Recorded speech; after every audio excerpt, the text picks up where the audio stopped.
पाकिस्तान के आतंकवादियों ने पहलगाम में जो कुछ किया, उसके बाद भारत पाकिस्तान ही नहीं बल्कि दुनिया में भी माहौल गर्म है। खबर फिलहाल लंदन से आई है, जहां हिंदुस्तानी लोग विरोध प्रदर्शन कर रहे थे पाकिस्तानी एम्बेसी के बाहर, जिसके बाद पाकिस्तानी एम्बेसी में अभिनंदन का एक पोस्टर लहराया गया। तस्वीरों में आप देख सकते हैं। हालांकि इस मामले से अभिनंदन का, विंग कमांडर अभिनंदन का कोई मतलब वास्ता नहीं था। इसी विषय पर आज चर्चा करें कि इस मानसिकता के साथ अभिनंदन क्या ये फोटो लहराया गया। बताएंगे आपको कि जब विंग कमांडर अभिनंदन को पकड़ा गया था उस वक्त पाकिस्तान की संसद का क्या हाल था, और बताएंगे आपको कि मौजूदा वक्त में जो बीएसएफ का जवान फिलहाल पाकिस्तानी रेंजर्स के कब्जे में, उस पर क्या कुछ अपडेट है। चर्चा करने के लिए मेरे साथ मौजूद है सहयोगी चेतन। चेतन, क्या कुछ पूरा मसला लंदन में क्या कुछ हुआ?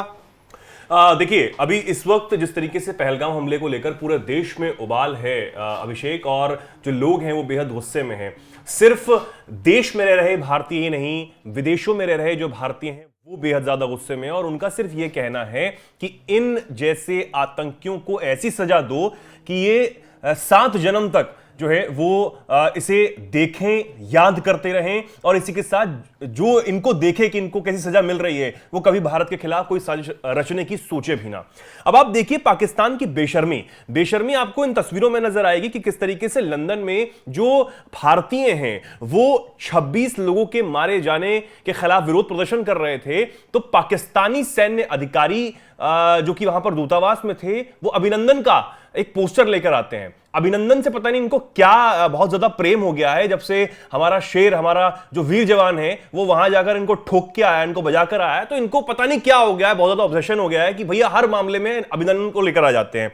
इनको ये याद होना चाहिए कि जो वीडियो पे कट लगवा के इन्होंने जारी किए थे ना, उनको समझ आना चाहिए कि वो सबने देख लिया था, कि तुम्हारी जो करतूत थी वो सबने देख ली थी। चलिए, अब ये सैन्य अधिकारी हैं, इनका मैं नाम आपको बताऊंगा, लेकिन उससे पहले बता दूं कि इन्होंने हरकत क्या की है। इतनी बेशर्मी भरी हरकत है, इन्होंने भारतीय जो दूतावास के सामने प्रदर्शन कर रहे थे उनको इशारे किए, गला काटने की गीदड़ भभकी दी। अगर आप अच्छे से देखेंगे, मैं चाहूंगा कि अगर हम इसको फुल स्क्रीन पर अगर हम चला सकें, मैं रिक्वेस्ट करूंगा कि ये किस तरीके से गला काटने की धमकी जो है वो दी जा रही है। इशारे जो हैं वो अभिनंदन के पोस्टर के साथ किए जा रहे हैं, और एक ऐसा इशारा जो किसी को भी पसंद नहीं आएगा। ये देखिए, आप ये सैन्य अधिकारी है, और ये देखिए, ये इशारा आप देखेंगे ना तो आपके मन में जो है वो गुस्से से जो है भर जाएगा।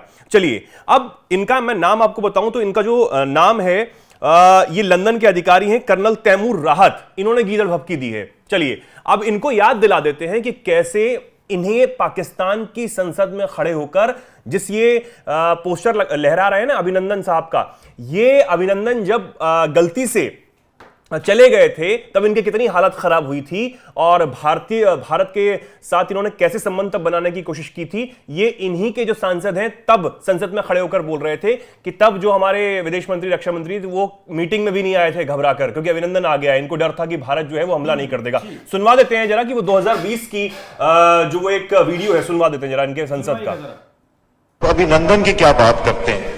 मुझे याद है शाह महमूद कुरैशी साहब उस मीटिंग में थे जिसमें प्राइम मिनिस्टर साहब ने आने से इनकार कर दिया और चीफ ऑफ आर्मी स्टाफ तशरीफ लाए। पैर कांप रहे थे, पसीने माथे पे थे, और हमसे शाह महमूद साहब ने कहा, फॉरेन मिनिस्टर साहब ने, कि खुदा का वास्ता है अब इसको वापस जाने दें, क्योंकि 9 बजे रात को हिंदुस्तान पाकिस्तान पे अटैक कर रहा है। तो ये अयाज सादिक को आपने सुना, और ये कहते हुए नजर आ रहे हैं कि विदेश मंत्री शाह महमूद कुरैशी एक अहम मीटिंग में उन्होंने कहा था, तब उनके हवाले से ये बोल रहे हैं कि हम अभिनंदन को अगर नहीं छोड़ते ना तो भारत 9 बजे तक हमला कर देता है। ये खौफ था उस वक्त पाकिस्तान के अंदर, और आज ये उसी शेर की, भारत के शेर की ये पोस्टर लहराकर जो इशारे कर रहे हैं, गला काटने की गीदड़ भभकी दे रहे हैं, उनको ये याद आना चाहिए। और यही याद दिलाने के लिए हमने ये दर्शकों तक ये जो वीडियो हम बना रहे हैं। जी ठीक है चेतन, ये तो खैर पाकिस्तान का पुराना एक एजेंडा रहा है, पुराना ये करता ही आया है। 65 में इसने देखा, 84 में इसने देखा, फिर 71 में देखा इसके साथ क्या हुआ, 99 में देखा क्या कुछ हुआ। लेकिन मौजूदा जो हालात हैं वो शायद वैसे नहीं है जैसे हालात पहले हुआ करते थे। मौजूदा स्थिति की अगर बात करें तो बीएसएफ के एक जवान पाकिस्तानी रेंजर्स के कब्जे में है। गलती से वो बॉर्डर पार कर गए थे। 3 दिन उन्हें होने को आए हैं। 22 तारीख में पहलगाम की घटना हुई, 23 तारीख में ये इंसिडेंट हुआ। उसके बाद से उस मामले पर क्या कुछ अपडेट? देखिए, अब तक जो बीएसएफ जवान है उसे नहीं छोड़ा गया है। अभिषेक, ये बहुत बड़ी अपडेट है, क्योंकि फ्लैग मीटिंग के लिए लगातार बीएसएफ की तरफ से जो हमारे जवान हैं वो कोशिश कर रहे हैं कि फ्लैग मीटिंग हो, लेकिन पाकिस्तान जो है वो फ्लैग मीटिंग के लिए ही नहीं आ रहा है। पाक रेंजर्स जो हैं वो लगातार इसको डिनाई करते हुए नजर आ रहे हैं। बार बार जब उनसे बोला जा रहा है कि हमारे जवान के बारे में बात करनी है तो वो आ ही नहीं रहे हैं। अब देखिए आप, ये तमाम जो लॉज होते हैं, इंटरनेशनल लॉज, उसका उल्लंघन नहीं है तो क्या है?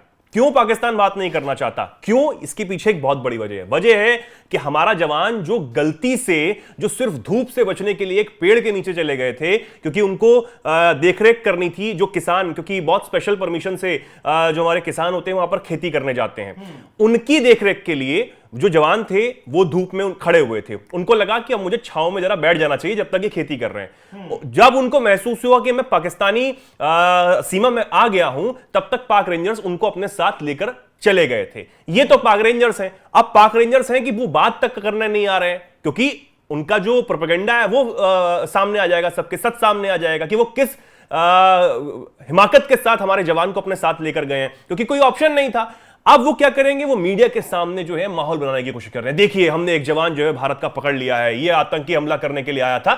यही आरोप वो लगाते आए और यही आरोप वो अभी लगा भी रहे हैं, सिर्फ एक प्रोपेगेंडा बनाने के लिए, अपने मीडिया के सामने चिल्लाने के लिए, अपने लोगों को बताने के लिए, देखो हमारी जो सेना है वो आपके लिए कितनी सजग है। लेकिन वो जानते हैं पाकिस्तानी कि हमारे जो पाकिस्तान के जवान है वो कितने सजग है। उनको पत्थर मारते हैं बच्चे, सेना की वर्दी देखकर वहां पत्थर मारे जाते हैं, भगाया जाता है। वही सेना है जहां पर अपनी पिटाई से बचने के लिए, अपनी मार से बचने के लिए जो सेना के जवान हैं वो मुंह पर असीम मुनीर के चिट्ठी मारकर देश छोड़कर भी जा रहे हैं कि हमें नहीं करना तुम्हारी सेना में काम, हम सिर्फ मरने के लिए यहां पर भर्ती हो रहे हैं क्या? तो ये वो सेना है। अब हमारे जवान को जो पकड़ा गया है उस पर कोई बातचीत करने को तैयार नहीं हो रहा पाकिस्तान। ये बहुत बड़ी जो बात है इस वक्त सामने आ रही है। हालांकि भारत लगातार इस मामले में नजर बनाए हुए है। बीएसएफ लगातार ये चाहता है कि बहुत जल्दी जो मीटिंग है वो हो, ताकि हम अपने जवान को सुरक्षित जो है वो वापस अपने देश ला सकें। लेकिन फ्लैग मीटिंग बुलाई गई, ये बेनतीजा जो है वो रही। और क्यों बेनतीजा नहीं है इसका भी मैंने आपको वजह जो है बता दी अभिषेक। तो फिलहाल टेंशन का माहौल है और जिस तरीके से इशारा किया गया अभिनंदन का पोस्टर लहराकर, ये इशारा अब पाकिस्तान को बहुत ज्यादा भारी पड़ने वाला है, क्योंकि समुद्र में भी भारतीय जो न्यूक्लियर सबमरीन हैं वो तैनात हो चुकी हैं। बॉर्डर पर सेना का, टैंकों का डिप्लॉयमेंट हो चुका है, फाइटर जेट्स तैयार हैं और लगातार भारत युद्धाभ्यास कर रहा है। तो इसका मतलब ये तो साफ है, उधर से रशिया भी कह चुका है, अमेरिका का भी साथ मिल चुका है। तो ये तो साफ है कि अब भारत कुछ बहुत बड़ा करने वाला है, बदला ऐसा लिया जाएगा जिसके बारे में पाकिस्तान शायद सोच नहीं रहा होगा। हालांकि चीन ने जरूर पाकिस्तान का साथ देने की कोशिश की है। लंबी दूरी की 100 मिसाइलें पाकिस्तान को भेजी हैं, 200 किलोमीटर तक मारक क्षमता रखने वाली ये मिसाइलें। बाकी चेतन, बहुत बहुत शुक्रिया, धन्यवाद आपका इस खबर पर विस्तार देने के लिए। दर्शकों, ये जो इशारा पाकिस्तान के दूतावास से उनके कर्नल ने किया है उस पर आप लोगों की राय क्या है, आप लोगों की प्रतिक्रिया क्या है, कमेंट कर में जरूर बताइएगा। नमस्कार।